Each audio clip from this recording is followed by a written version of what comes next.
Bueno, ese es el tema que me pidieron a mí, al menos en la nota que me han enviado, conversar con ustedes. Entonces, eh, para este propósito he tomado o he señalado 3 puntos, ¿ya? Esos 3 puntos que creo que en los que voy a sostener esta exposición, esta o para compartir estas ideas con ustedes. Voy a ir ahora al primer punto, ¿no?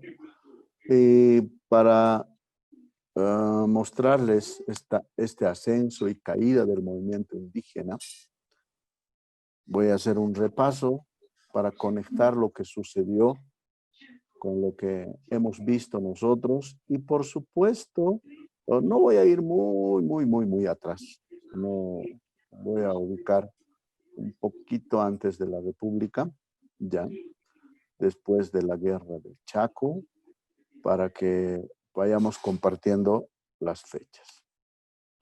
A ver, ustedes pueden ver ahí, por ejemplo, considerado como el primer hito, como una fecha importante, el primer sindicato que se constituyó, un sindicato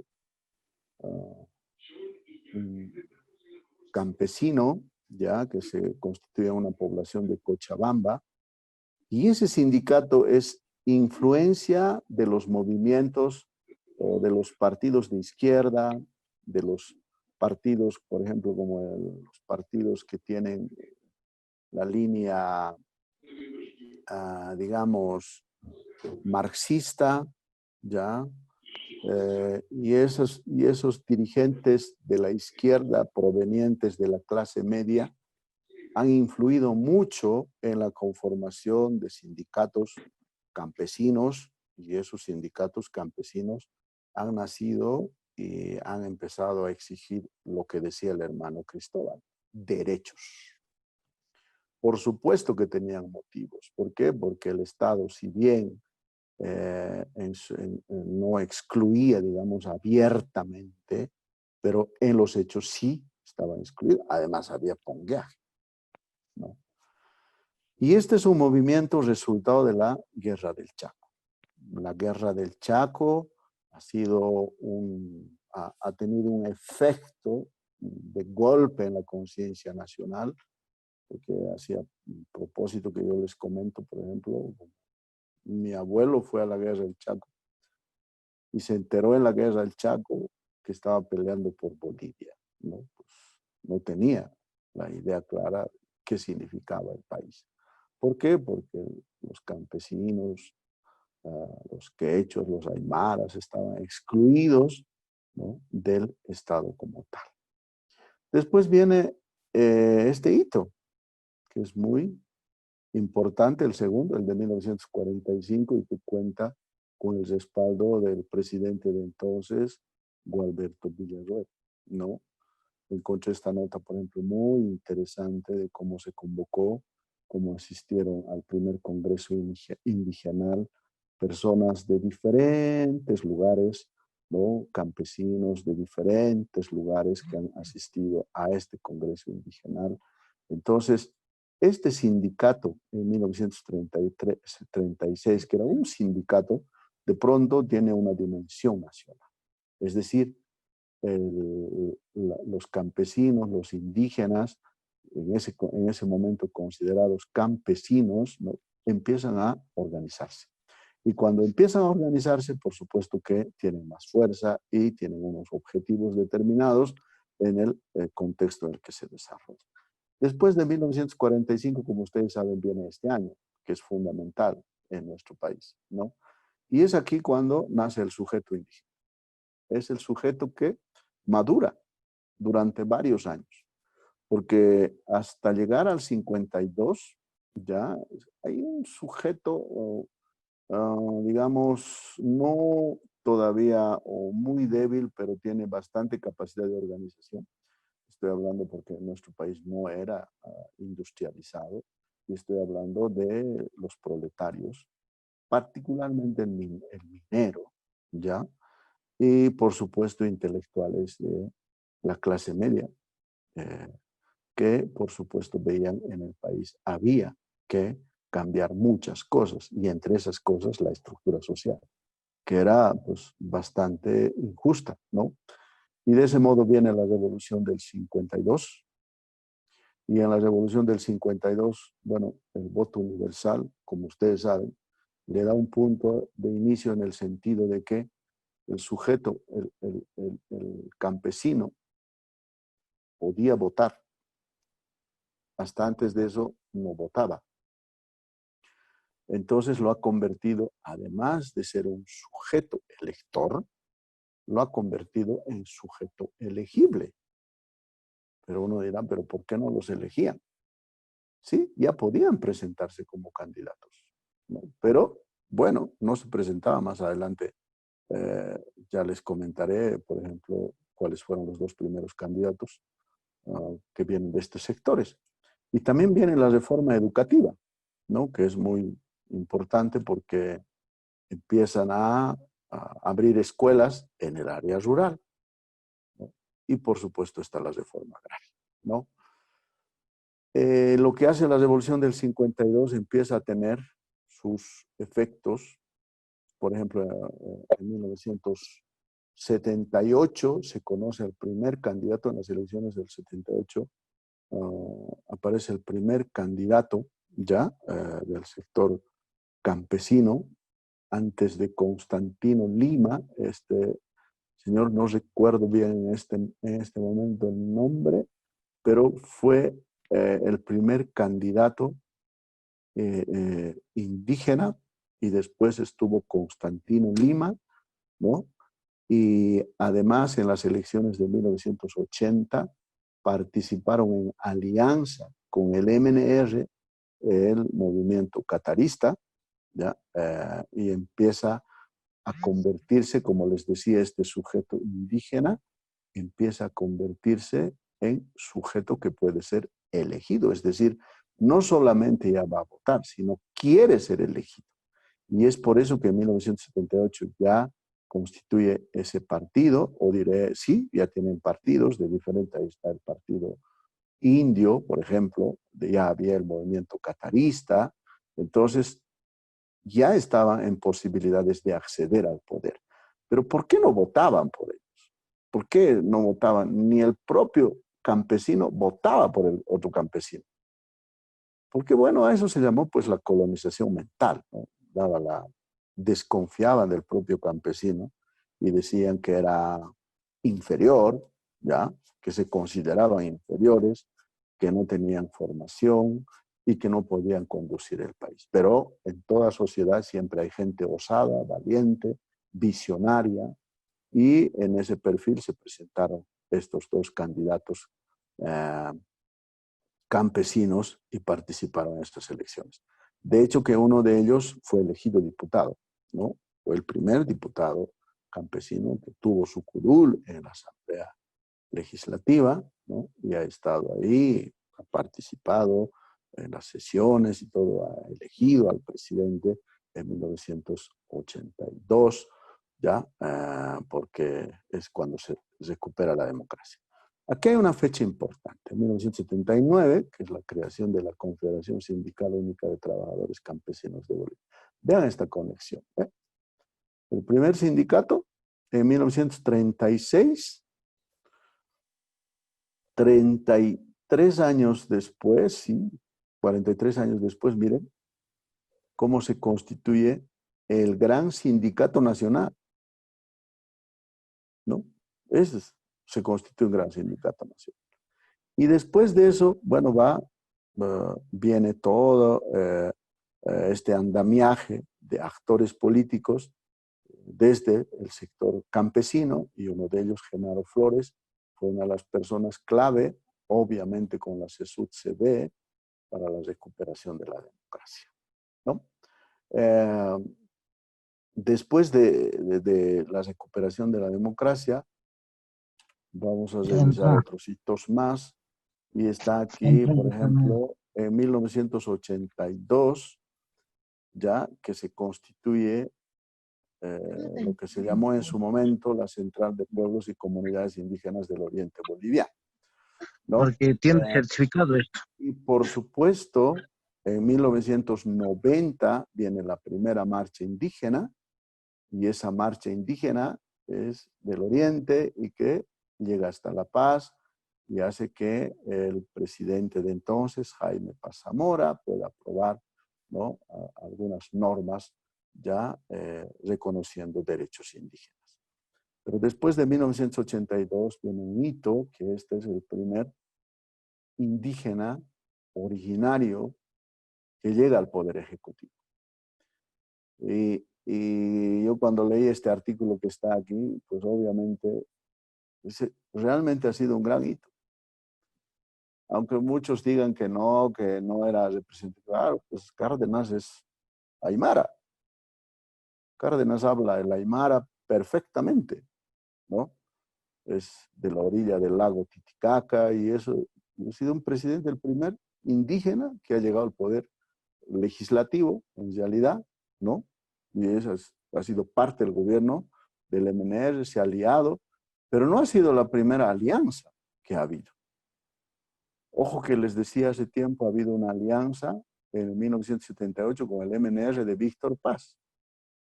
El MRTK, sí, los cataristas se aliaron con el MNR en 1978 buscando la presidencia, ¿no? Bueno, no han ocupado un sitial como Cárdenas, sino han ocupado han sido candidatos a diputados. Y en esta gestión, en 1994, se aprueba un artículo que es muy interesante y es un artículo en el que reconoce por primera vez el derecho de los pueblos indígenas a su territorio, ¿no? A los lugares donde habitan. Está en la Constitución de 1994, es una reforma constitucional que se hace y se incluye a los pueblos indígenas, ¿no?, originarios, reconociendo su derecho a su territorio. Después viene esta ley, no sé si alguno de ustedes ha leído, pero si van a leer, por ejemplo, solamente los 2 párrafos o de los 2 artículos, ojalá que lo hagan, de la Ley de Participación Popular, van a constatar ustedes cómo el Estado boliviano le empieza a reconocer poder territorial, con nombre y apellido, identificándolos, diciendo que los maicos, por ejemplo, tienen la representación frente al Estado, ¿no? Los caciques, los maicos, los capitanes, las diferentes instituciones de los pueblos indígenas originarios campesinos, aunque todavía no se llamaba en ese momento así, pero la Ley de Participación Popular le hace ese reconocimiento y les faculta la posibilidad de vigilar, de ser parte del control social y vigilar el manejo de la administración pública. Es más, esta ley ha hecho una distribución de los recursos, ¿no?, económicos. La coparticipación tributaria, ha identificado las fuentes de dónde viene la plata para el resto del país. Y ya no se quedó el dinero en el Poder Ejecutivo, sino que llegó a los municipios según la cantidad de población que tenían los municipios. Pero no solo eso, sino que desde que hay esta ley es muy probable, por ejemplo, yo lo he constatado en varias poblaciones, quizá en la primera elección ya municipal, no había muchos indígenas, campesinos, en los gobiernos municipales. Pero en las elecciones del 97, las elecciones municipales, ha habido ya muchos indígenas, han entrado muchos indígenas, han empezado a acceder a los cargos públicos en los municipios, es decir, concejales, alcaldes, ¿no? Han empezado a administrar el Estado Por eso les decía que es que este sujeto histórico que nace el 52, después del 93, el 94, el 95, empieza a acceder a las instancias de poder, a administrar las alcaldías, y de ahí han dado el salto a Palacio. Es decir, han probado el poder y han dado el salto al Palacio. Entonces, si el Estado antes del Estado plurinacional hubiera sido excluyente absolutamente, ¿cómo es que el Estado aprueba una ley para dar poder territorial a los indígenas originarios? Además los reconoce. Por favor, lean esa ley de participación popular. Desde el primer artículo, el segundo artículo les reconoce las atribuciones que debe tener un maico, un capitán, ¿no? Un cacique, y les dice pueden tomar el poder municipal, pueden tomar el poder nacional, y como les decía hace rato, no estaba prohibido ser candidato. Podían ser candidatos, de hecho que ha habido candidatos a la presidencia indígenas. Lo que pasa es que no votaban. El indígena no votaba por el otro indígena. Que podemos discutir mucho sobre eso, pero el Estado estaba demostrando que sí les había abierto las puertas, ¿no? Para que puedan ser gobernantes. Ahora, viene luego la crisis de Estado del 2000, 2003, se agota un modelo ya, y en ese tiempo hay unas revueltas, que ustedes deben acordarse, las revueltas indígenas, el bloqueo del Malcu, ¿no? Tomaremos tecito nosotros, Moti. La marcha, por ejemplo, ¿Ya has del tomado? pacto indígena.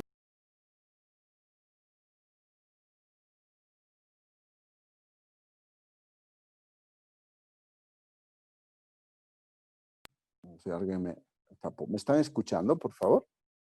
Sí. Sí, sí, adelante, Andrés. Bueno.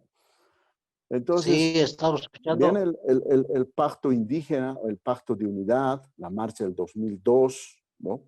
Y esa marcha, por ejemplo, ha sido clave desde el 2002 porque ha venido con la idea de la Asamblea Constituyente. Pero ojo, la marcha de los pueblos indígenas de 1990 ya vino con la idea de Asamblea Constituyente.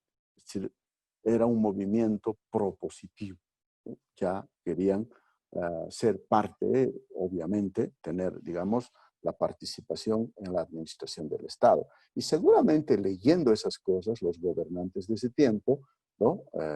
Pues aprobaron estas normas que les digo. Y en ese tiempo también el Malco fue clave en esas movilizaciones y en el discurso que tenía él. Por ejemplo, recuerdo yo el caso de las dos Bolivias, ¿no? El hecho de pretender constituir el Collasuyo frente al Estado boliviano, ¿ya? Que obviamente ha dado un sacudón al Estado y el Estado ha empezado a manifestarse de otro modo. Bueno, después de eso, ese momento, ese ciclo del llamado Estado republicano o de la República, diré como lo han llamado, termina el 2003 con la masacre de la ciudad de Aymara del Alto, ¿no? Esa masacre del MNR, que ha sido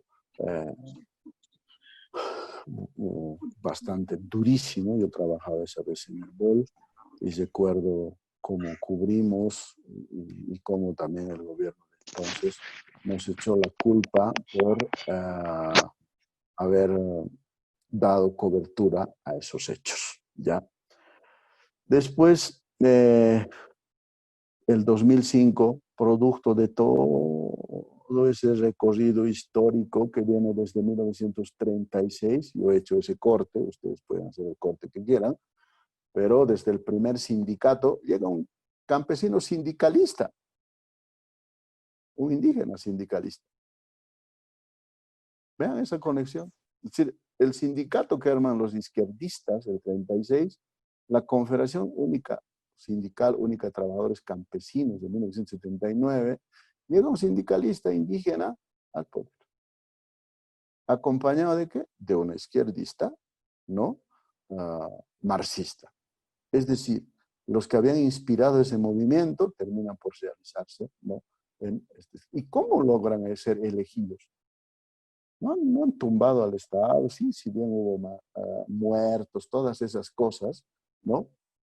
Muy lamentable, pero la propia democracia, la que conocemos, la que viene desde 1982 en nuestro país, esa misma democracia le ha dado las armas para que sean elegidas dos personas que no crean en la democracia, ¿no? Legalmente, constitucionalmente han sido elegidos. Y después viene el Estado, la nueva Constitución, el Estado plurinacional, pero lo que les estoy diciendo que antes del Estado plurinacional, vean todo ese movimiento que ha logrado que un sindicalista indígena sea gobernante. Bueno, y después viene, yo creo, la decadencia, ¿no? Yo creo que el momento cumbre del movimiento indígena ha sido campesino, originarios, aquí cuando discutían mucho, yo me acuerdo bastante de eso, de que no solo campesino, no solo indígena, sino mejor movimiento indígena, originario, campesino. Y viene la nueva constitución, la asamblea constituyente, se discute mucho todas esas ideas que se han ido construyendo en todo ese tiempo, que por cierto la asamblea constituyente es una idea liberal, ¿no? De la democracia liberal, ¿ya? Y que viene desde el movimiento indígena y se constituye el Estado, o lo que lo han llamado el Estado plurinacional, y viene la nueva constitución y se aprueban los derechos indígenas, más derechos que en la anterior constitución, y después viene la decadencia del movimiento indígena. Viene estos días, yo me acuerdo, creo que fue febrero, porque todavía estaba en Herbol, y una compañera cubría CONAMAC, ¿ya? Y me dijo, Ana se llama esta compañera, Ana Pasa, me dijo, los masistas van a destruir el CONAMAC. Y tomaron el CONAMAC, ¿no? Dividieron el CONAMAC, y habían dos CONAMACs, uno orgánico y el otro creo que era, decían, masista, no sé, habían dos CONAMACs. Y después, el 2013, viene ese mismo año, sí, el escándalo de la corrupción en el Fondo Indígena. Yo creo que esto ha sido un sello fatal, porque aquí se derrumbó todo ese discurso que habían generado, por ejemplo, el hecho de que los indígenas originarios, campesinos, eran la reserva moral, un poco más, que no robaban, que eran muy honestos, ¿no? Y que prácticamente eran personas de otra, perdón la expresión, pero de otro nivel. Pero este caso demostró que no eran de otro nivel, que eran igual que el resto, ¿no? Igual que los no indígenas, o los mestizos, o cualquier ciudadano de Latinoamérica, porque la corrupción existe en todas partes del mundo y desde la antigüedad, ¿no? Ya les preocupaba la corrupción a los griegos, a los romanos, y entonces este escándalo termina de hundir a ese movimiento del que nunca más se ha podido recuperar. Y después viene pues, la caída del presidente indígena, y el indígena deja de ser el sujeto histórico. Es decir, se acabó su vigencia ahí. Porque este hombre que había entrado por la democracia, constituido, había sido acogido por la democracia, destruyó todos esos valores en este tiempo de la democracia y quiso quedarse más tiempo de lo que le daba, ¿no? O de lo que le permitía la Constitución, pero no solo la Constitución que ellos mismos o él mismo había firmado, sino que no le permitía el soberano, es decir, la población le había dicho que ya no. Entonces cayó, y ahí yo creo que terminó el indígena, dejó de ser sujeto indígena, sujeto histórico, es decir, aquel sujeto que va a hacer los cambios, que va a protagonizar la historia, que va a encabezar, ¿no? O va a ser visionario, ¿ya? No es más. ¿Podrá volver a ser? Quizá, pero por ahora no creo, porque tendría que hacer una gran su invención. Bueno, y después de esto, deja de ser, como les decía, sujeto histórico. ¿Por qué? A ver, primero, durante el tiempo que estuvo en el poder, aunque digan no hemos estado en el poder, claro que han estado. Si no hubieran estado en el poder, no hubieran tomado el fondo indígena, no hubieran estado en la Asamblea Constituyente, no hubieran sido parte de un gobierno. Por supuesto que han estado. ¿Y qué es? Pues no ha inspirado un modelo de sociedad, ¿no? Más bien hubo un gobierno indígena que propuso el socialismo del siglo XXI. Ya. No inspiró un modelo de persona. El vivir bien, al menos yo me esforcé mucho por entenderlo, pero nunca lo vi en la práctica. Menos de los que proponían este modelo. Alguna vez hablé con David Choquehuanca para ver en él dónde estaba su práctica del vivir bien, y la verdad no lo encontré. Que creo que era el que más podía representar, digamos, esta inspiración, pero no hubo tal cosa. Y los movimientos como CONAMAC, como SIDO, ¿no? Pues no han conservado su autonomía de pensamiento, han sido cooptados, se han convertido en instrumentos, o tal vez porque, bueno, se han convertido en parte del anterior gobierno y por supuesto que han ido cayendo con el anterior gobierno, ¿no? Y el anterior gobierno tenía muchas cosas autoritarias, ¿no? Por ejemplo, el hecho de que, porque es enormemente autoritario, por ejemplo, no estar de acuerdo y empezar a cometer actos de violencia, ¿no? Es enormemente autoritario. Pero eso se reprodujo lamentablemente durante el anterior gobierno y el anterior gobierno lo que ha hecho, creo que ha terminado de destruir. No sé si será totalmente culpable el anterior gobierno. Ustedes son los dirigentes, ustedes analizarán, verán cuánta responsabilidad han tenido sus dirigentes. ¿Cuál ha sido la responsabilidad de los dirigentes de CONAMAC, por ejemplo, en toda esta decadencia que hay? Porque si ustedes preguntan, por ejemplo, mañana y dicen yo soy de CONAMAC, si no se los va a decir, la persona a quien le van a decir esa palabra le va a decir, tú eres masista, ¿no? Y hay algo más. A estas alturas, por ejemplo, decir que eres parte de una institución como SIDO o CONAMAC, automáticamente la sociedad, bueno, parte de la gente asocia, dice, estos son los que han gobernado. Y lamentablemente, pues si bien han tenido algunos aciertos, pero también han tenido algunas cosas que no han estado buenas. Y lamentablemente no las reconocen y no han hecho nada para reivindicarse. Esa es una tercera causa, y la cuarta obviamente es que no creo que haya seducido a los millennials indígenas, ya las nuevas generaciones.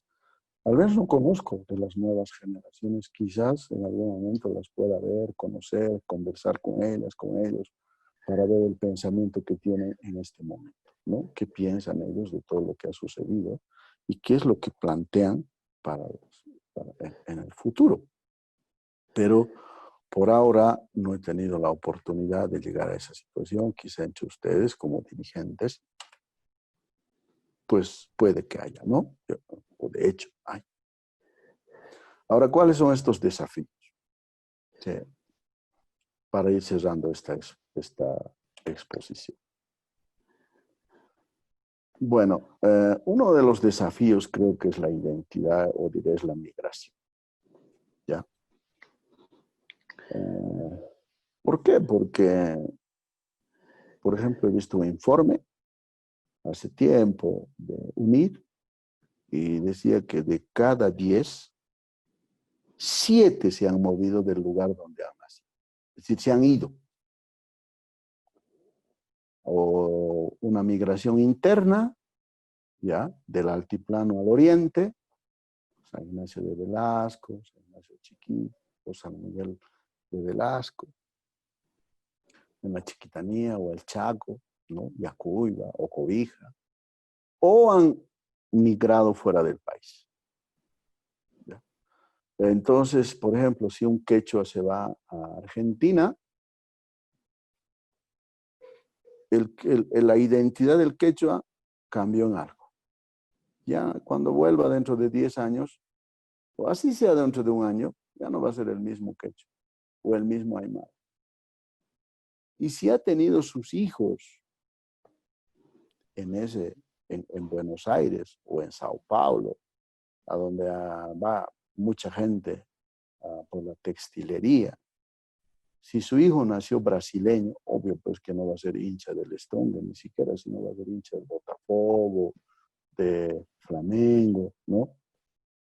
Y por supuesto que va a tener otros gustos, tal vez le guste más la feijoada que el silpancho, aunque probablemente comerá con su familia esa comida, pero va a ir a la escuela, va a ir a la universidad y esa interacción social le va a cambiar su identidad.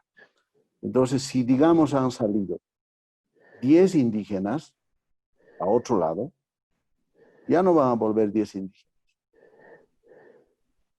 Quizá vuelva uno, digamos, conservando su identidad íntegramente. No sé, no estoy muy seguro. Y así se haya ido, por ejemplo, solamente al interior de Bolivia, si se ha ido al oriente o al sur o a la Amazonía, también ha cambiado su identidad. Ya no va a ser el mismo. El otro desafío es que vivimos en una democracia con valores liberales. Y las nuevas generaciones yo creo que lo entienden muy bien. Al menos comprenden su libertad es invaluable. No lo van a cambiar. Imposible que puedan volver a un estado o a una organización que les imponga determinados gustos. Eso no lo creo. Yo dudo mucho porque estos valores liberales se han ido asentando en diferentes grupos sociales, no solamente en nuestro país, sino en diferentes partes del mundo. No estoy diciendo que esta democracia es perfecta en absoluto. Nada es perfecto en esta vida, todo hay que ir construyendo, pero los valores liberales en los cuales se asientan el país se lo ha demostrado en octubre del año pasado, en noviembre del año pasado, cuando la mayoría echó a un gobernante que hizo un fraude, ¿no? Base de... Ay, qué... ¿no?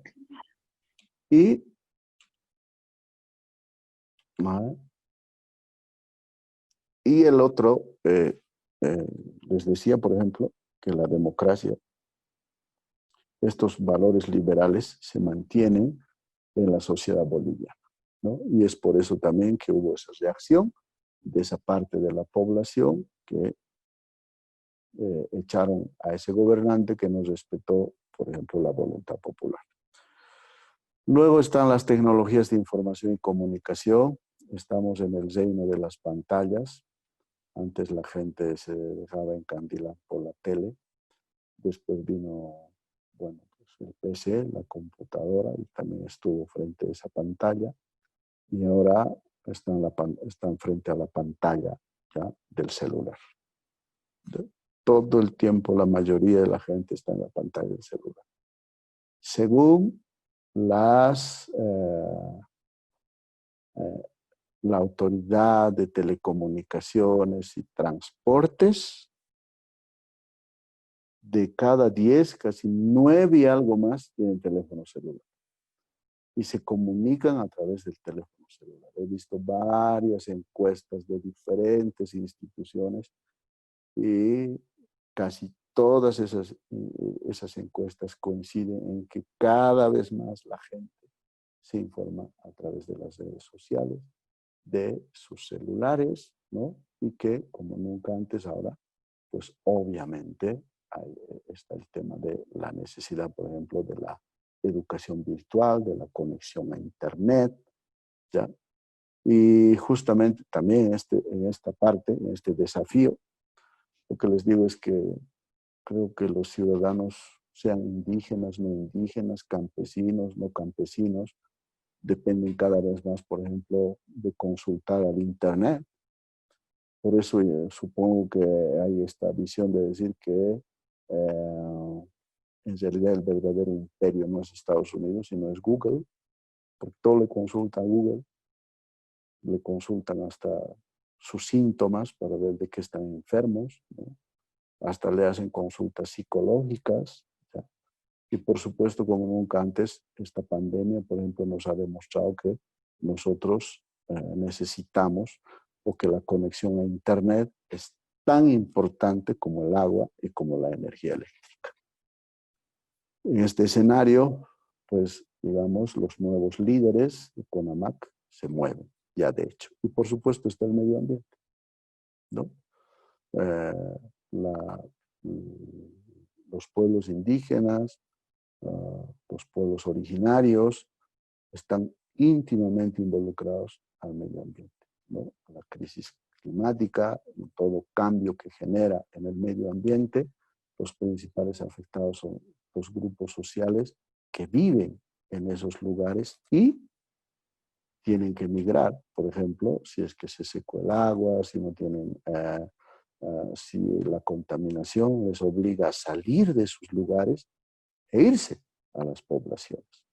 A propósito de eso, por ejemplo, han calculado que en 1935 o antes, Santa Cruz va a tener 5 millones de personas y el Alto más o menos como unos 3 millones de personas y va a faltar agua, ¿no? Estamos así a la vuelta, unos, sí, 10 años más, va a faltar agua, entonces va a haber enormes problemas respecto a alcantarillado y por supuesto a esta en función al agua. También hay un tema que yo lo considero como un desafío y es el hecho de esto de considerarse o el etnocentrismo, ¿no? Eso etnocentrismo que ha llevado o el nacionalismo que ha llevado a las guerras. Y lo toco esto por considerarse mejor que el otro, ¿no? Si yo soy o como soy tal persona, como si de nacimiento uno lo hubiera tenido. Eso me recuerda, por ejemplo, a lo que los judíos creen que son elegidos de Dios. Yo siempre me he preguntado, ¿y cómo les habrá elegido Dios? ¿Por qué? ¿No? ¿Cuál habrá sido la razón? ¿Qué tendrán los judíos que no tenemos nosotros para que no nos elijan?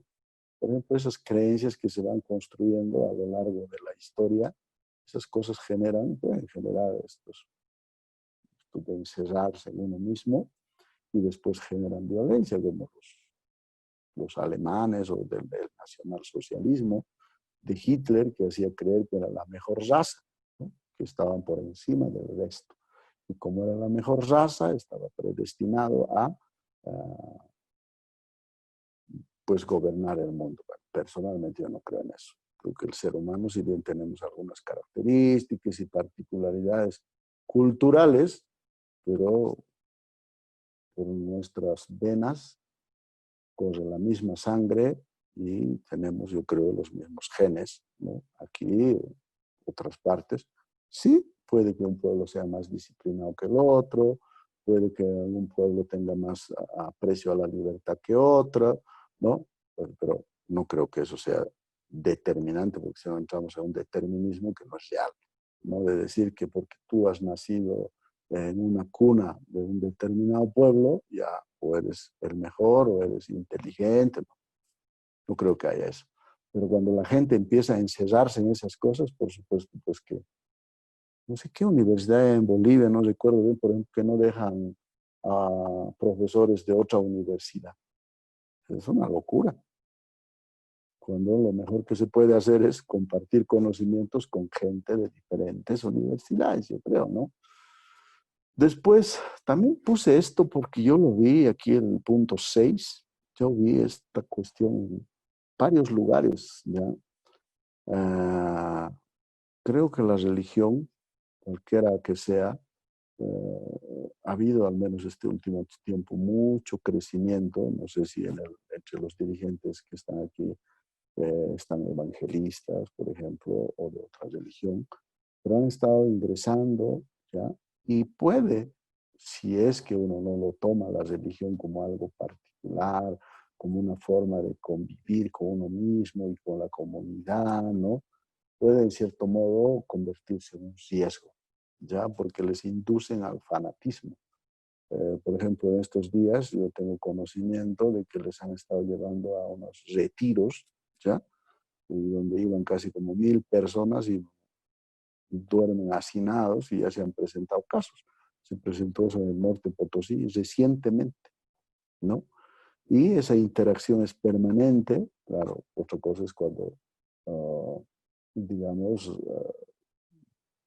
cuando se comprende la religión como parte de la filosofía, digamos, de coexistencia, de convivencia, de compartir cosas en la comunidad. Y además, para ser buena persona, creo que uno no necesariamente tiene que ser religioso. Yo sí tengo una creencia, ¿no?, en esta materia, pero no haría nada para imponer a otra persona que crea en lo que yo creo, en absoluto. Depende de cada quien. Y bueno, y el punto 7 es como ahora hay una facilidad de manipular las emociones, y les voy a dar un ejemplo. Lo que pasó el año pasado, cuando un policía quemó una huipala, y luego hubo un grupo de personas que salieron a marchar diciendo guerra civil, ¿no? Yo digo, ese movimiento han utilizado ya para apuntar a la emoción de la gente y hacer creer que el objeto es sagrado, y que desde el momento que es sagrado no puede tocar nadie, y entonces aquel que toque tendría que ir a la cárcel, o aquel que toque o queme tendríamos que darle un castigo tremendo, ¿ya? Pero la posverdad consiste en aprovechar esas situaciones y empezar a mover el sentimiento de la gente, ¿no? Empiezas a mover el sentimiento de la gente y hacer creer que todos los que han hecho ello, esos son unos herejes. Por tanto, hay que ir a la quema, o a quemarlos, o a encarcelarlos, o a detenerlos. Justo por esos días después yo leí una sentencia de un tribunal de Estados Unidos, ya, en el que decía que un ciudadano, sí, un ciudadano estadounidense quemó la bandera, y había una gente, la bandera de Estados Unidos, ¿no? Y habían personas que querían que los encarcelen, pues, y entre ellos, por supuesto, el fiscal. Pero el tribunal de Estados Unidos falló señalando que quemar una bandera es parte de la libertad de expresión. Además, la bandera es el símbolo de la libertad. Y en nombre de la libertad no puedes mandar a la cárcel a nadie, ¿no? Pero se aprovecha de manipular este tipo de situaciones, o lo típico que suele pasar entre estos son los jaras y estos son los indios. Entonces, como no podemos convivir y hay que hacer desaparecer a los jaras, y no a los, y del otro lado dicen hay que hacer desaparecer a los indios, y creo que estamos condenados a convivir. Si no nos gusta, este es el territorio que tenemos, salvo que construyamos cada uno su republiqueta, pero estamos destinados a convivir entre las personas que hemos nacido en este territorio. Yo varias veces, en alguna ocasión, por ejemplo, cuando decían, no, pero ese es hijo de un extranjero. Le digo, lo mismo le dirán a un quechua que se ha ido a España y su hijo ha nacido en España. A mí no me gustaría que le digan, porque yo tengo familiares en España que han migrado, a mí no me gustaría que a mi sobrino le digan, tú no eres español, pero si ha nacido en España. Pues desde el momento que nació ahí es español y tiene todos los derechos como español, ¿no? Y por eso cualquier ciudadano que migra a Bolivia, de Croacia, de cualquier lado, si se quedó aquí, nació aquí, es boliviano. Por tanto, tiene el derecho de vivir en este territorio. Como tiene el aymara que ha migrado a Brasil y su hijo ha nacido o ha tenido un hijo en Sao Paulo, y ese hijo ha nacido ahí y tiene todos los derechos que le da el Estado brasileño. Bueno, y finalmente es este punto, ¿no? Que yo creo que ustedes conocen muy bien, el tema de la cultura, que también como la identidad muta mucho, cambia de manera permanente. Ya no es, por ejemplo, hemos visto el indígena o el originario de 1936, ya no es ese actualmente el 2020. Ha cambiado mucho, su cultura también ha cambiado, porque tiene mayor conexión con el mundo, ¿no? Se lleva o tiene percepciones de diferentes partes del mundo y esa cultura, que lo vamos a entender como todos los productos que una persona tiene para concebir la vida, para interpretar la vida, para relacionarse con las otras personas, ¿no? Va cambiando todo el tiempo. Y los seres humanos nos vamos reinventando cada vez. De hecho, que ustedes no son los mismos, no sé si han estado como dirigentes del 2005 a estas alturas. No solamente es que tienen más años, sino que sencillamente han cambiado muchas formas de pensar. Y eso es muy natural en el ser humano, porque quien no cambia se puede quedar peligrosamente en el fundamentalismo. También, por ejemplo, he cambiado mucho mi pensamiento a partir de diferentes hechos y circunstancias, que es muy natural. En este contexto y con ese pasado, ¿no? Pues es donde están ahora los líderes, ¿ya? Los líderes de CONAMAC, de la CIDOF, los líderes de diferentes organizaciones indígenas, originarios. Es en este escenario que viven. Si se van a abstraer de este escenario, bueno, no sé, puede que lo hagan también, ¿no? Pero no sé si las bases podrán hacerlo, porque las bases tienen una existencia propia y cada vez obedecen menos al dirigente, porque tienen otras formas y otros nexos de comunicación y de información. Es cada vez más difícil de controlar a la gente desde una organización.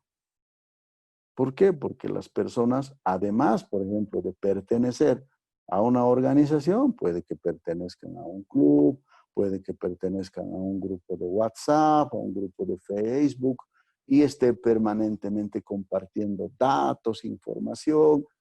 Y es en este escenario donde ustedes, como dirigentes, pues se van a conducir con AMAC.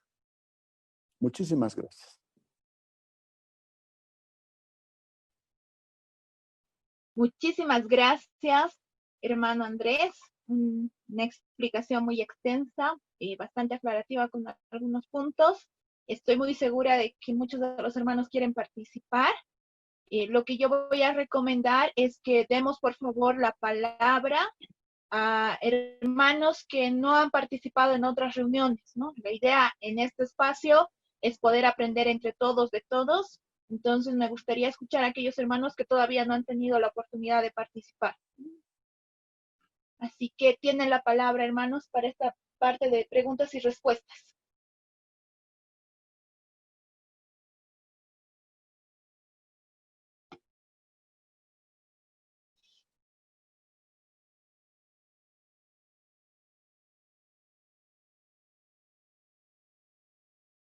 Hermanos.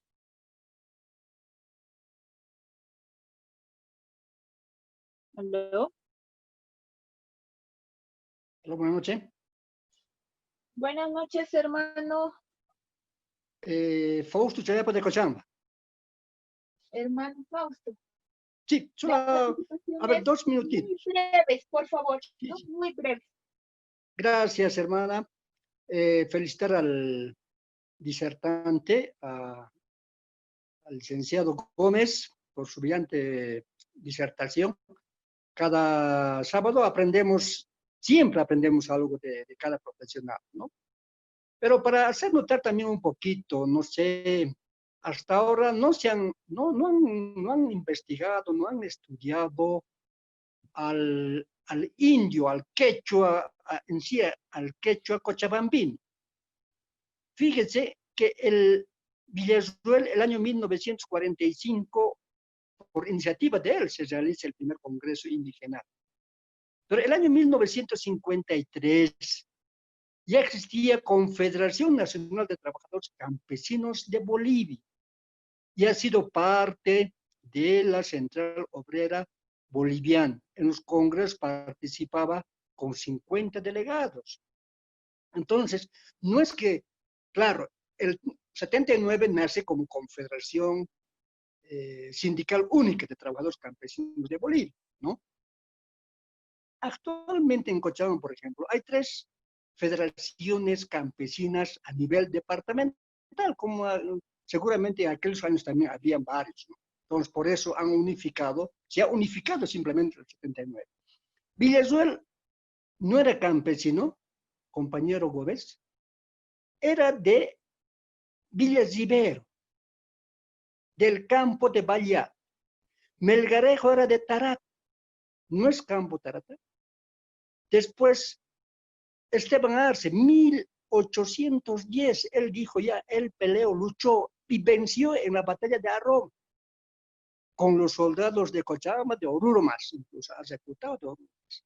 Entonces yo creo que quisiera también, ¿no?, a los de CIPCA pedir que los disertantes también un poquito que investiguen al campesino quechua, porque todos se centran solamente a Aymara.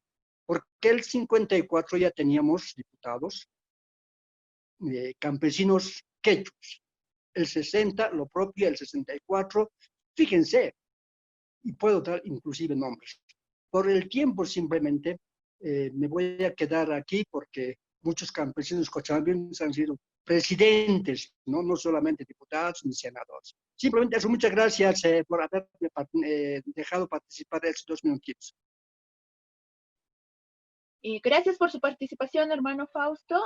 Vamos a pedir la participación de 2 hermanos más para que pueda responder el hermano expositor de forma conjunta. ¿Quién más desea tomar la palabra, por favor?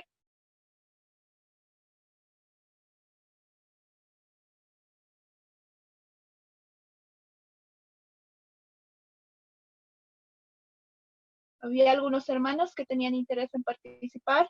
Pueden habilitar su micrófono y cámara para que podamos escuchar su intervención, por favor.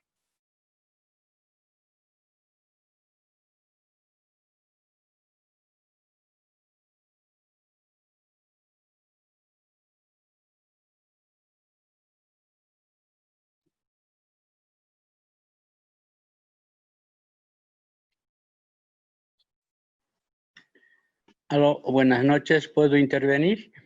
Claro que sí, hermano Hugo Juanes, puede intervenir. Bien, gracias. Yo primero quiero felicitar, agradecer al licenciado Andrés Gómez, lo conozco porque es un editorialista, y felicitar también a la institución por estas interesantes charlas. Yo quiero un poco dar mi opinión a manera de hacer una reflexión constructiva. Me ha gustado bastante cuando dice que un líder, o para ser líder, hay que leer bastante. Y esto es justamente una lectura que hemos hecho, ¿no? Conocer nuestra historia de antes hasta la actualidad, a través de diferentes escenarios, etc. Y un buen líder hace pues una adecuada evaluación de todos esos hechos históricos. No nos olvidemos, por ejemplo, y escuchaba también en la intervención, que un líder tiene que tener poder, visión y carisma.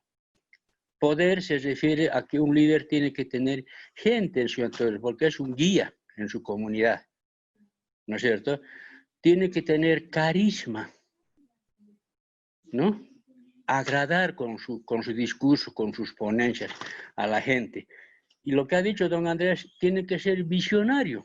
Y en estos momentos de tecnología avanzada, obviamente hay que ser bastante visionarios. Luego viene otra cosa bien interesante que he podido captar, es hacer una lectura adecuada, no decir siempre hemos sido los cochabambinos o los orureños o los potosinos. ¿Sí? el movimiento campesino indígena originario en su conjunto. Venimos lamentando, yo desde que tengo uso de razón, escucho esto, ¿no? Que siempre hemos sido sometidos, humillados, todo, utilizados, como hasta ahora seguimos siendo utilizados. Pero no nos preocupamos de autoeducarnos, de autocapacitarnos. No nos olvidemos, por ejemplo, yo soy ex autoridad originaria, soy médico, el año pasado estuve yo como médico en Salinas de García y Mendoza, pero para ser médico he sido corregidor territorial. Después de 18 años a 20 años me han elegido como autoridad en el AILO. Después de tantos años he sido mal. En todo ese periodo uno va aprendiendo. Esa es la universidad de la vida. ¿No? Ese es el taqui y el muyo, que muchos no lo entienden y Evo nunca lo ha tenido esa parte. Entonces, eso nos enseña mucho a qué. A darle una lectura adecuada y poder constituirnos en contestatarios ante la opinión pública. En estos momentos que estamos tan desacreditados, tan desprestigiados, que el remedio ha sido peor que la enfermedad, etc., ¿no? En otro momento analizaremos esa parte.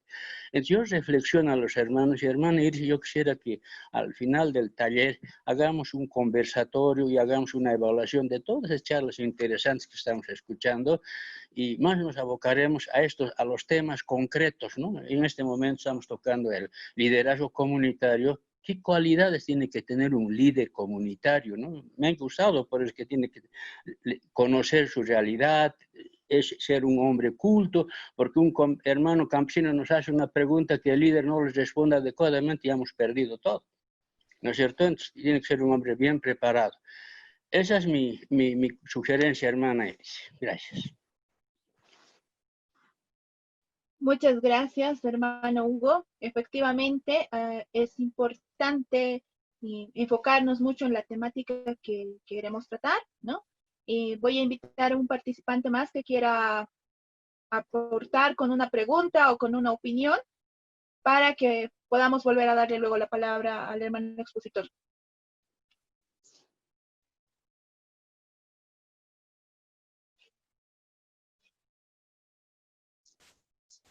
¿Alguien más que tenga interés en tomar la palabra?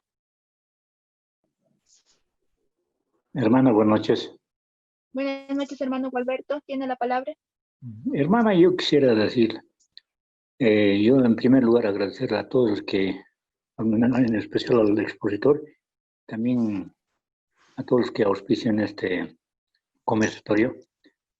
Para ser líder yo creo que tenemos que darnos importancia a cada uno de nosotros, porque hay personas, por ejemplo, cuando es uno del lugar y tiene esa formación de ser líder, no le damos importancia, más damos importancia al que tiene, por decir, formación académica, a ellos. Eso no debería pasarse. Esa sería mi participación. Gracias, hermano. Muchas gracias, hermano Gualberto. Entonces, le doy la palabra nuevamente a nuestro distinguido expositor, hermano Andrés Gómez, para que pueda responder un poco a estas preguntas y apreciaciones de los participantes. Bueno, muchas gracias, Iris. Gracias a los hermanos que han preguntado. Bueno, por lo que dice el hermano Fausto, ha sido una falacia de que Evo Morales haya sido el primer presidente indígena. Y el hermano Fausto ha dicho que Gualberto Villarroel tenía esa extracción, también Melgarejo, y es muy probable que haya sido así. Es muy probable. ¿Ya? Entonces, yo creo que esa conclusión a la que han llegado de que Evo ha sido el primer presidente indígena y que no, en realidad, quizá no es cierto, ¿no? Por lo que dice el hermano Fausto. Y también a partir de lo que dice el hermano Fausto, yo recuerdo que René Barrientos hablaba perfectamente el quechua. Perfectamente. Y si la lengua es la base de la identidad, entonces podemos decir que un quechua, y que hace rato que los indígenas han estado gobernando Bolivia, o los quechuas, o los campesinos han estado gobernando Bolivia. Entonces, a partir de lo que dice el hermano Fausto, pues el Estado, la República de Bolivia no ha sido excluyente. Es decir, el Estado plurinacional no ha traído nada nuevo en ese aspecto, subrayo, en ese aspecto. A partir de lo que dijo el hermano Fausto. Estoy sacando una conclusión a partir de esa intervención. Respecto a lo que dice el hermano Hugo, bueno, sí, Hugo, yo creo que para ser líder, por ejemplo, hay que tener algunas cosas que no todo el mundo tiene, ¿no? Por eso suelen decir que el líder nace o se hace. Es muy probable que una persona nace con unas condiciones, unos talentos, ¿no?, especiales, y después va cultivando esos talentos poco a poco.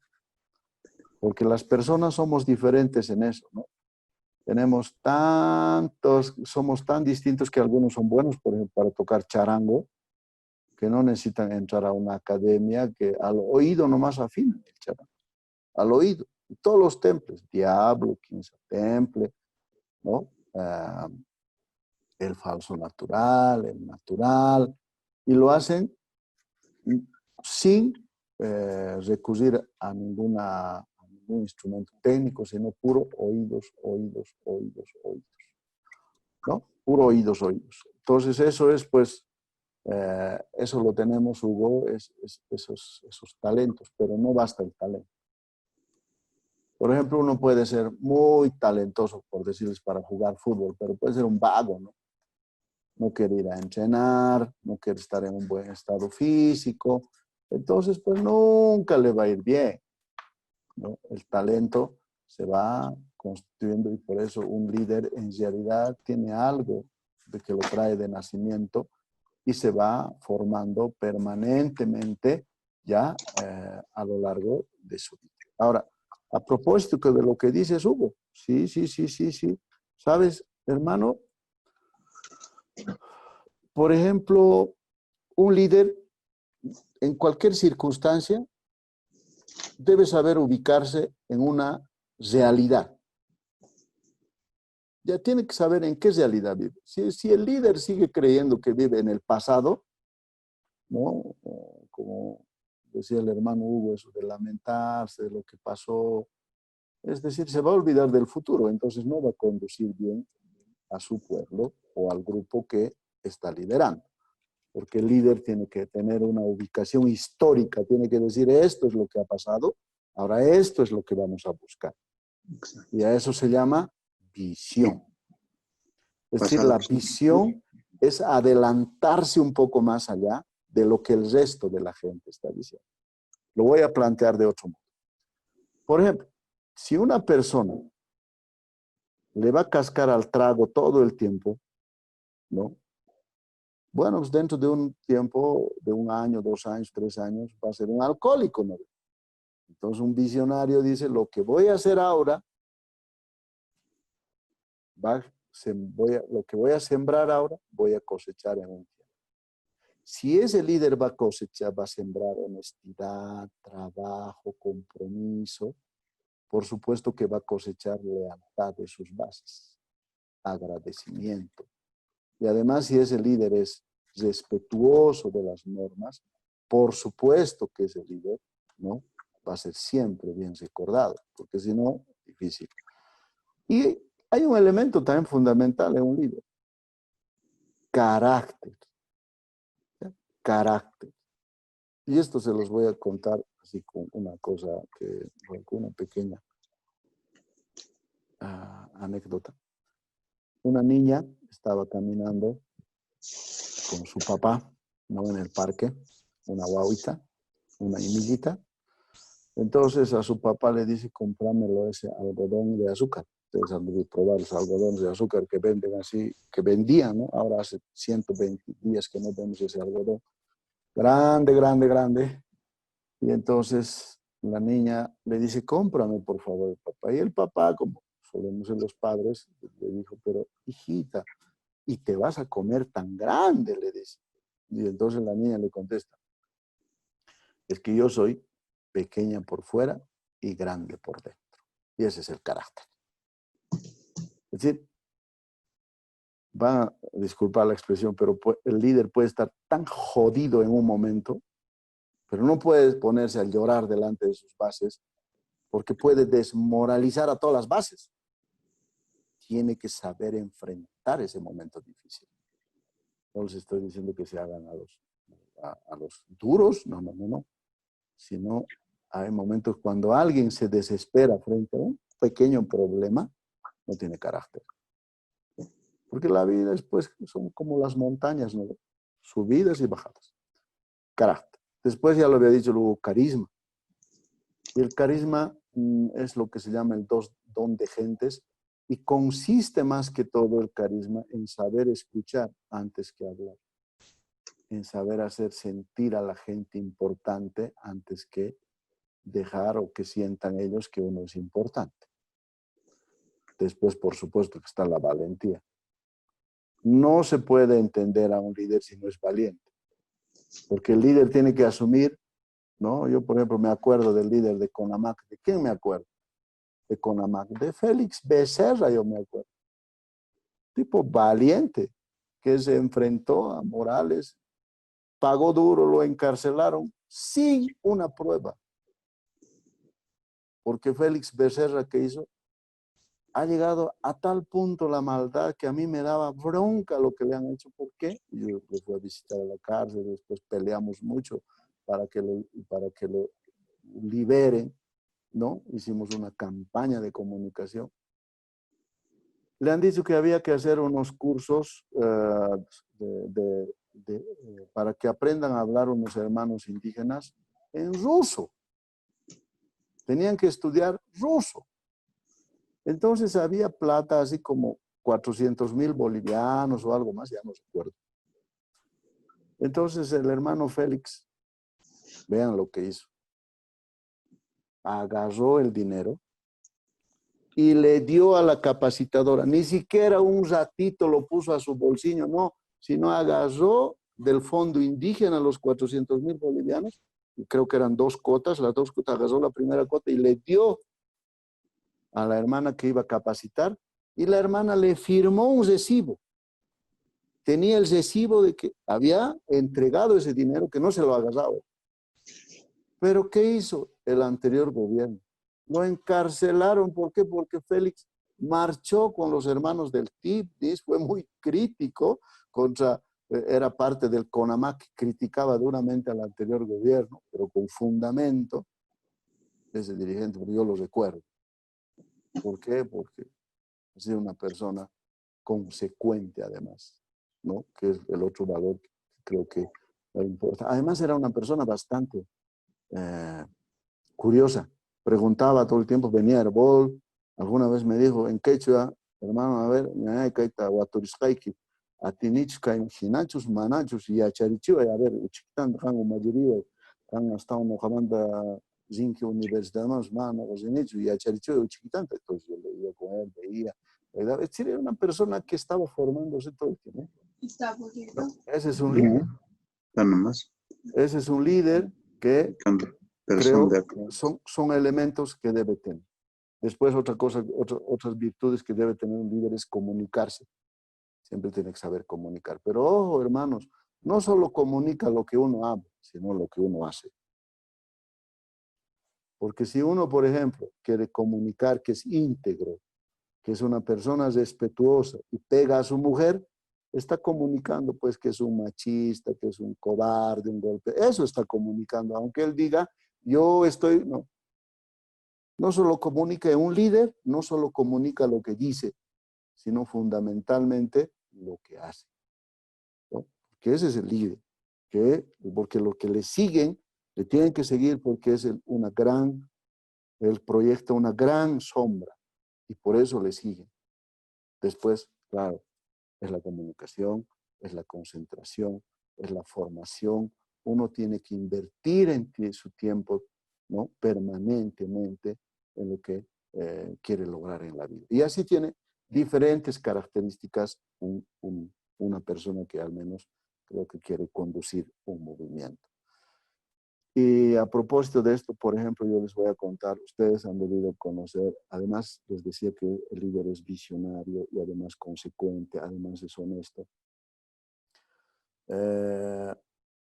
En Estados Unidos el Bolívar de los gringos, el Bolívar de los gringos se llama George Washington. ¿Han debido escuchar alguna vez hablar de él? Fue el primer presidente de Estados Unidos, ¿no? Y entonces un grupo de gente le dice, pues que usted es un buen presidente, quédese nomás ya. Puede ser usted el presidente vitalicio. Eso lo pueden leer ustedes ahí, está en el internet. Entonces, ¿qué dice George Washington? Le dice, no, ¿para qué hemos hecho una guerra de la independencia para librarnos de un rey y ahora quieren otro rey? No, yo no puedo ser rey. Yo soy un presidente, que es un pequeño rey, en cierto modo, que tiene un periodo determinado, 4 años, y después de estar 4 años se quedó otros 4 años más y después fue el 8º año.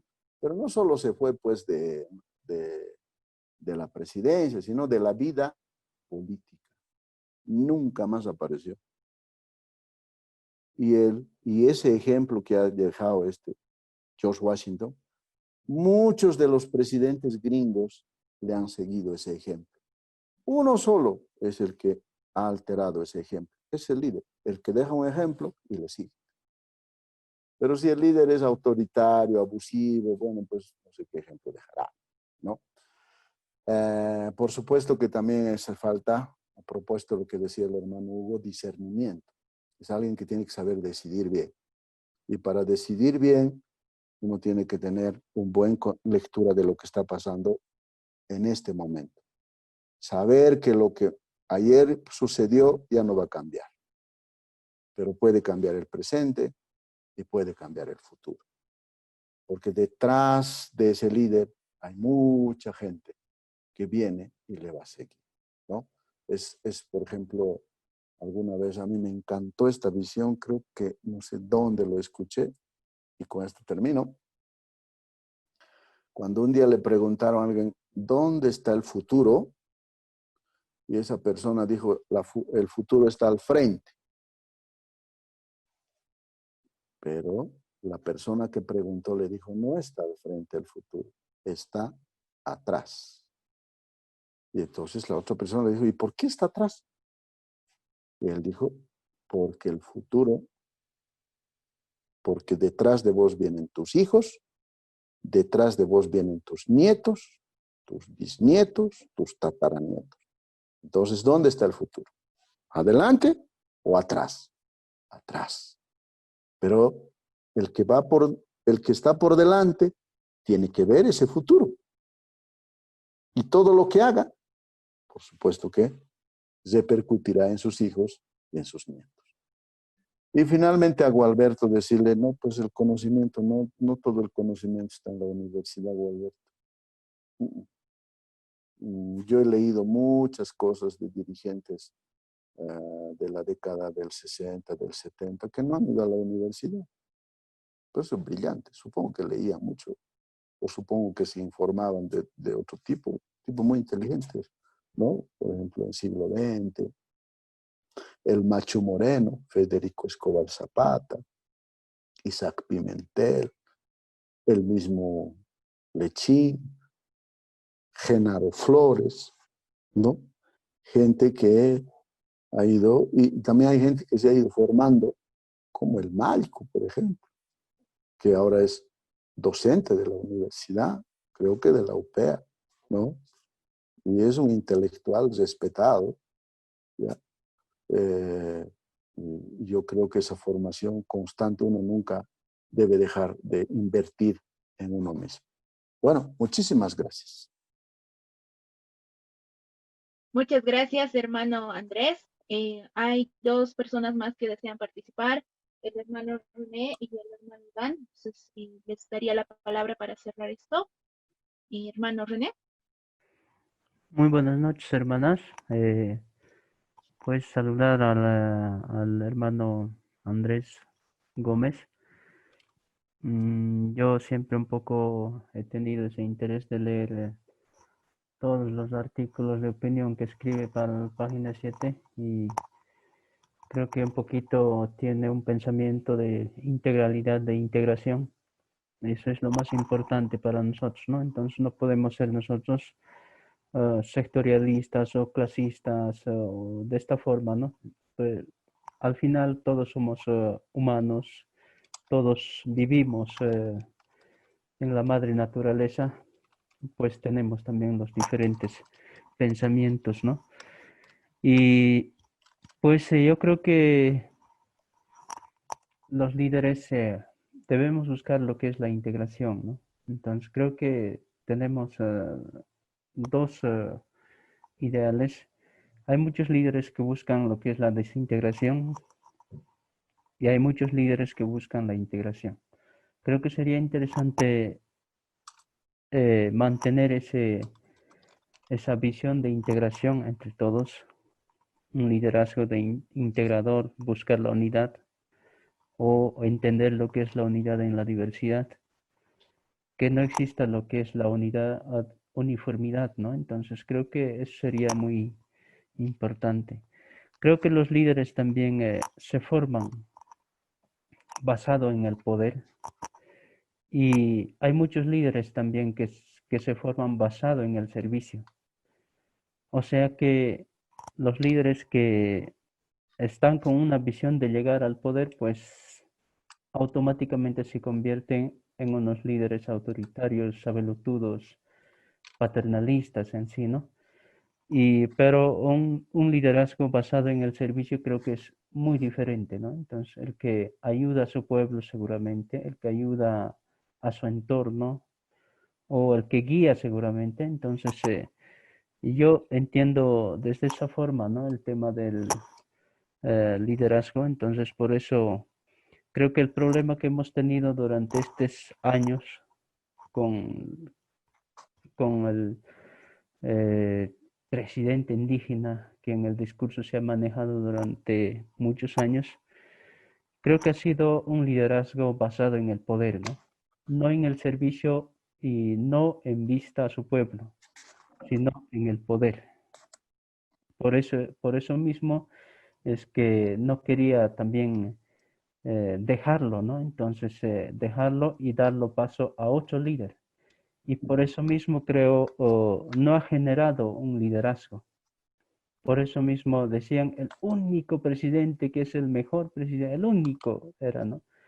Entonces creo que era ese momento o esa época ha habido un liderazgo basado en el poder porque no generó o no formó otros nuevos líderes al igual que él o mucho mejor que él o así, ¿no? Entonces, ese comentario quisiera darlo, por eso yo entiendo, creo que se debía incorporarse en un liderazgo integrador basado en los principios y valores, ¿no?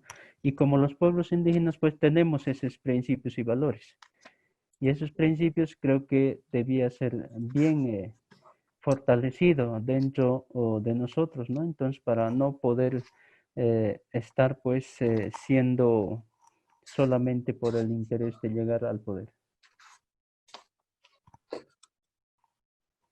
Gracias, Muchas hermano. gracias, hermano René. El hermano Iván para finalizar las intervenciones, por favor.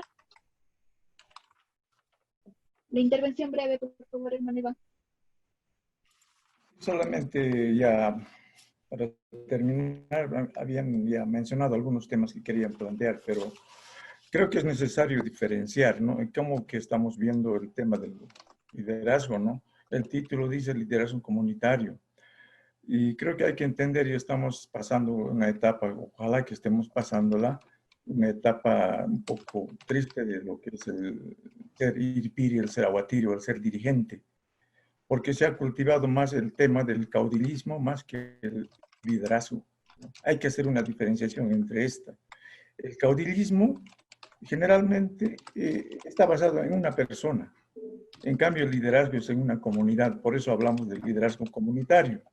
Y esto nace desde la familia, porque cuando uno en la familia es autoritario, ya empieza una visión de forma de cómo que se va a ir formando en la vida.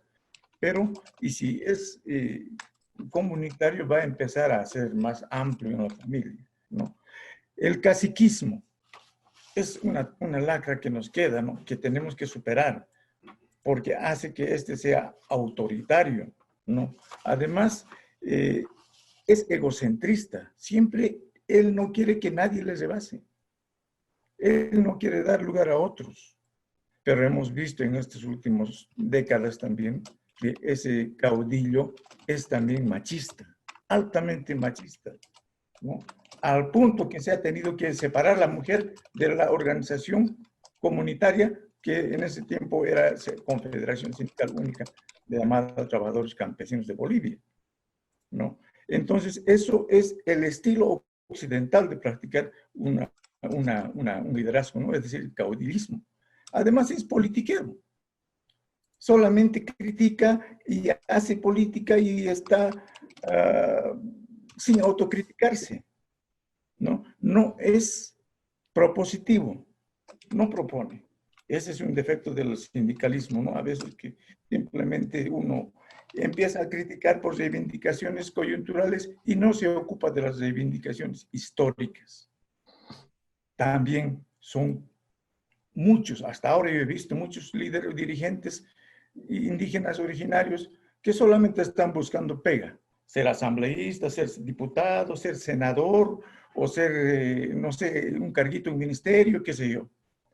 Entonces, creo que estas cosas tenemos que ir sacándonos de adentro para construir ya no caudillos. Porque creo que hasta ahorita lo que se ha ido enfocando, inclusive algunos están dentro de esa escuela, que hay algunos nombres que ha mencionado don Andrés, ¿no? Formados en esa escuela caudillista, individualista, egocentrista. Lo que queremos es liderazgo, y el liderazgo es comunitario, esencialmente basado en la comunidad. Por eso a veces, muchas veces en nuestras comunidades, nadie quiere ser autoridad, porque es como un castigo, porque la autoridad en los pueblos originarios es un honor, debería ser un honor, pero no, porque tenemos que gastar nuestro tiempo, nuestro esfuerzo, todo. Entonces dicen, no, a él que sea el próximo, nuestro Iripiri, porque a él hay que castigarlo. Eso pasa en muchas comunidades.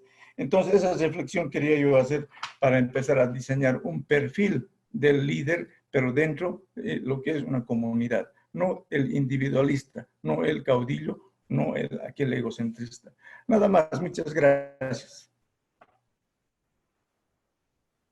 Muchas gracias, hermano Iván. Hermano Andrés, ¿quiere responder a estas participaciones?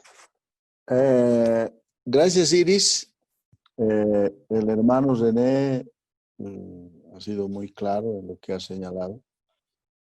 Y quiero recordar una anécdota de mi abuelo sobre la integralidad, sobre la integración que decía. Mi abuelo se llamaba Manuel Vela Gareca. Y una ocasión me dijo, ¿no? A propósito de las personas diferentes que vivimos en una sociedad, me dijo así: Hawa maquiquita. De dos ni kikincho, man, hasta un irita, hasta un hatun, hasta un chuishito, tukuima imana de dos. Kunanta matita hapi maquiquita. Hai, tukuy, kutipunku, maquillamanta. Hinata runasqa causa kunchis. Wajinas canchis, chanta cusca canchis. Cusca tianchis, wajinas cas. En español, para la gente que no ha entendido, si mira, tus dedos son diferentes. Uno es más chiquito, el otro es más grande, el otro es más gordito. Pero cuando te unes haces un puño. Y eso es lo que vivimos así. Y eso es lo que yo he entendido de René. perfectamente. Y los seres humanos nos necesitamos. Porque si todos fuéramos iguales, seríamos muy aburridos. Y claro, René, pues tienes toda la razón, ¿no? No puede ser sectorialista un líder. Un líder es apasionado de la defensa de los derechos humanos, pero no solo de su sector, sino de los derechos humanos, incluso de la otra gente que no piensa igual que él. Tiene actitud positiva, resuelve problemas, no es que es líder todo el tiempo lamentándose. ¿Quién le va a seguir a uno que se lamenta toda la vida? Difícil, ¿no ve? Difícil. En cambio, que tiene propuestas, que plantea soluciones y no se convierte en un problema, por supuesto que va a tener muchos seguidores. Además, tiene que ser seguro. Lo que tú estás diciendo, la autodisciplina es fundamental, ¿no? Y eso, tú tienes toda la razón.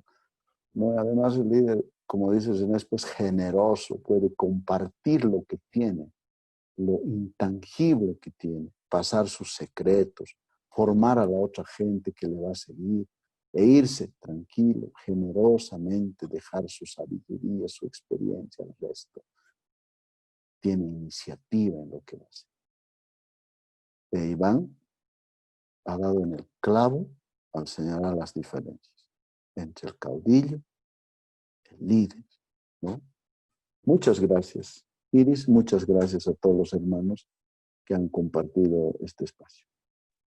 Muchísimas gracias a ti, Andrés. Le voy a dar la palabra a Freddy Villagómez, el director de este altiplano, para que pueda cerrar la clase que hemos tenido el día de hoy. Muy buenas noches, hermanas, hermanos. En primer lugar, agradecer al hermano Andrés por su exposición, por poner temas históricos, pero también temas de actualidad. Me parece importante estos temas que ha planteado Andrés, que son temas del contexto actual, los nuevos escenarios. Tienen que tomar en cuenta los líderes esos nuevos escenarios, las nuevas tendencias, los cambios que está viendo la sociedad. Sabes muy bien que las comunidades rurales han cambiado bastante. No son lo mismo desde hace 10 años, ¿no? Hay muchos cambios. Hay infraestructuras, hay caminos, hay gente que sale, hay gente que llega, hay gente que estudia. Entonces es bastante dinámico también el área rural. La cultura también está cambiando mucho, ¿no? Y lo mismo la identidad. Las tecnologías se han constituido una herramienta importante también, no solamente en el área urbana, sino también en la área rural para las organizaciones. Por ejemplo, ahora las organizaciones convocan a sus reuniones ya por WhatsApp, por Facebook, por celular. Entonces están metidos dentro de esa información, dentro de esa comunicación, ¿no? Hay un nuevo contexto. Hay religiones, como decía también, que están creciendo. El medio ambiente ha cambiado bastante, ¿no? No es lo mismo. Entonces los líderes tienen que tomar esos cambios, esas tendencias para actuar según ellas, ¿no? Entonces creemos que también como CITCA apostamos por que los líderes sean democráticos, de que permitan la participación también de todos los sectores, pero también de las mujeres y los hombres, principalmente las mujeres que siempre están un poco excluidas, ¿no? De la participación política orgánica también. Pero también el líder tiene que ser plural, ¿no? Tiene que aceptar las distintas visiones, opiniones. Hay visiones políticas, religiosas, identitarias que hay que tomar en cuenta, ¿no? Y según eso actuar, tomando en cuenta esas tendencias. Entonces, esperemos que este curso contribuya, ¿no? a la reflexión, a fortalecer el liderazgo, pero también a generar la unidad de la organización. Eso es lo que queremos como CITCA, ¿no? Que la CONAMAC recupere su protagonismo. Por ejemplo, en los años 2000, 2002, 2003, 2005, era muy fortalecida, incluso ha vanguardizado la elaboración de la propuesta para la Asamblea Constituyente, ¿no? En base a esa propuesta, tenemos una nueva Constitución Política del Estado. Entonces, lo que buscamos como CITCA y también varios otros, seguramente, actores, que la organización tenga fuerza, esté articulado y reivindique sus derechos que están constitucionalizados, ¿no? Entonces, también agradecer a todos los hermanos, hermanas que han participado, que han estado escuchando, pero también a los que han intervenido. Entonces, con eso estaríamos cerrando. Nos veríamos el próximo sábado con otro curso. No me acuerdo en este momento de cuál es la temática. Iris me va a ayudar. Entonces, el próximo sábado estaríamos retornando, hermanos. Entonces, buenos días, Camacachun, hermanos, hermanas. Hayaya. Hermano Andrés Gómez. Tincona cama. Muchas gracias a todos por su participación. Hasta la próxima semana. Andrés.